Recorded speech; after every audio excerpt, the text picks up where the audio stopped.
Platformers have always been Nintendo's bread and butter since day one, and while Mario has always ruled the roost, another one of Nintendo's beloved characters took a swing at it. The Donkey Kong Country series was developed for the SNES by a little-known company from across the pond called Rare. Maybe you've heard of them. Today I'm going to talk about the second entry into the trilogy starring Diddy and Dixie Kong, Diddy's Conquest, as it's my personal favorite. The story picks up right where the first Donkey Kong Country left off.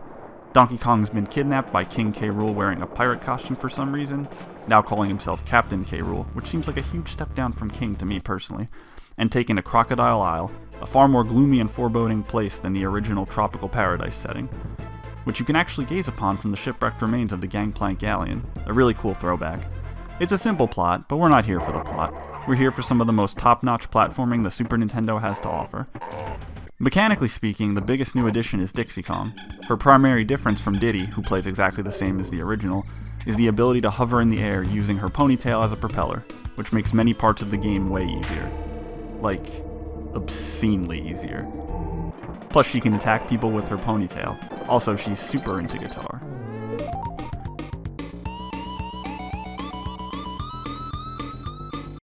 The animal buddies also return. Rambi the Rhino, Unguard the Swordfish, and Squawks the Parrot are back, along with newcomers Rattly the Rattlesnake, Squidder the Spider.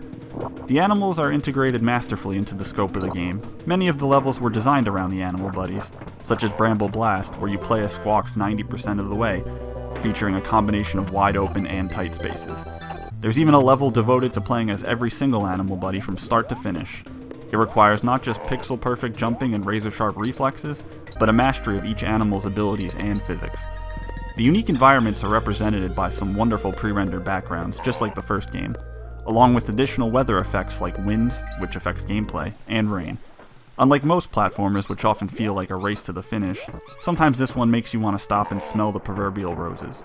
Not to mention all the secret coins and bonus stages are back, which are instrumental in reaching the Lost World, basically the game's not-so-secret post-game, which, my goodness, is some of the most stress-inducing platforming since Castlevania.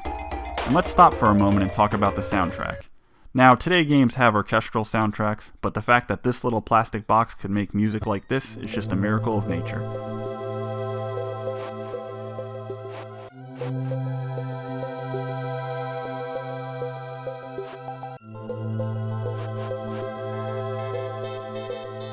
Whew. Okay, are you still with me, or did I get nailed by copyright infringement? No? Good, moving on.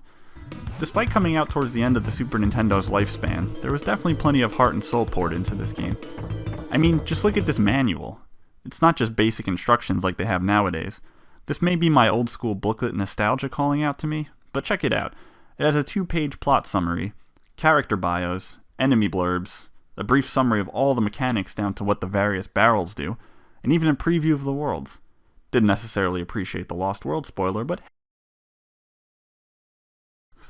I know it seems silly to factor a booklet or even box art into a retrospective of a game, but I feel like it helps contribute to the overall experience.